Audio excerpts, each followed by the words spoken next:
Actually എല്ലാവരും നല്ല രീതിയിൽ കോൺട്രിബ്യൂട്ട് ചെയ്യുന്നുണ്ട് ടീമിന് വേണ്ടിയിട്ട്. സോ എല്ലാവരും ഇങ്ങനെ കോൺട്രിബ്യൂട്ട് ചെയ്താലാണ് നമുക്കൊരു വേൾഡ് കപ്പ് ഒരു കപ്പ് എടുക്കാൻ പറ്റുക. എല്ലാവരും നന്നായിട്ട് ചെയ്താൽ തന്നെയാണ്.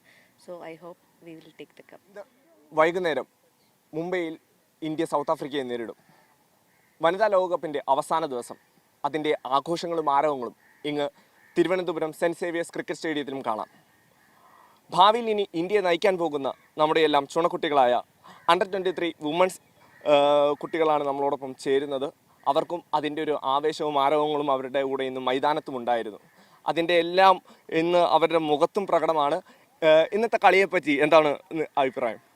വളരെ സന്തോഷമുണ്ട്. ഇന്ത്യയും സൗത്ത് ആഫ്രിക്കയും തമ്മിലുള്ള ആ ഒരു മാച്ചിന് വേണ്ടി നമ്മളെല്ലാവരും വെയിറ്റിംഗ് ആണ്. അപ്പോൾ കഴിഞ്ഞ മാച്ചിന് നമുക്ക് നല്ലൊരു ഇൻസ്പയറിംഗ് മാച്ചായിരുന്നു. ലിമിയുടെ ഇന്നിങ്സ് ആയാലും ഹർമൻ്റെ ഇന്നിങ്സ് ആയാലും നമുക്ക് അപ്പോൾ ഭാവിയിൽ അതുപോലത്തെ നല്ല നല്ല ഇന്നിങ്സ് വരാൻ വേണ്ടി നമ്മൾ വെയിറ്റിംഗ് ആണ്.